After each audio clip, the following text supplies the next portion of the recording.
রাস্তার অর্ধেক জুড়ে তেল সংগ্রহ করতে আসা গাড়ির দীর্ঘ লাইন। সাপ্তাহিক ছুটির দিনেও সড়কে তৈরি হয়েছে যানজট। মধ্যপ্রাচ্যের সংকট শুরুর এক সপ্তাহ পেরোলেও রাজধানীর ফিলিং স্টেশনগুলোতে পরিস্থিতি খুব একটা বদলায়নি। সংকট নিরসনে সরকারের পক্ষ থেকে কার্যকর পদক্ষেপ নেওয়ার দাবি তাদের। 1.5 ঘন্টার বেশি ধরে দাঁড়ায় আছি, তারপরে শুনতেছি ওনারা 2 লিটার তেল দিবে। সো এটা তো সাফিসিয়েন্ট না ঢাকার জন্য। এই তেলের কারণে আমাদের 2.5-3 ঘন্টা অনেক কাজের আমাদের ক্ষতি হচ্ছে। বাংলাদেশের প্রতিটি পাম্পে যাতে তেলের ব্যবস্থা করে দেওয়া হোক। আমরা চাই যে সবাই যেন পায়। 2 ঘন্টা দাঁড়ানোর পরেও তারা বলতেছে যে তেল নাই, ইফতারের পরে তেল দিবে। তো মানুষের সময়ের দাম নাই। তবে সরবরাহ পরিস্থিতির উন্নতি না হলে অবস্থা বদলাবে না, বলছে পাম্প কর্তৃপক্ষ।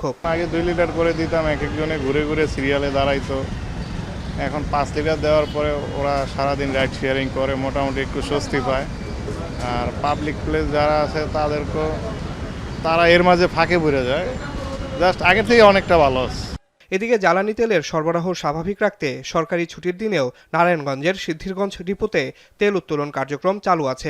এতে কিছুটা স্বস্তি ফিরেছে ডিলারদের মাঝে। তবে অনেকের অভিযোগ, সরবরাহ চালু থাকলেও খুচরা পর্যায়ে সব পাম্পে সমানভাবে তেল পৌঁছাচ্ছে না। খুব ভালো লাগতেছে, তেল তো পাওয়া গেছে, অনেক ইয়ের ব্যাপার। তেল তো নাই, দেশে সংকট। আস্তে আস্তে সেগুলি সবাই মোটামুটি তেল পাচ্ছে।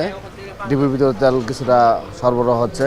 পেট যদি ভরপুর থাকতো ডিপুতে তেল, তাহলে তো মনে করেন প্রত্যেক দিন 2 গাড়ি 3 গাড়ি যা যার দরকার তা নিয়ে যেত না।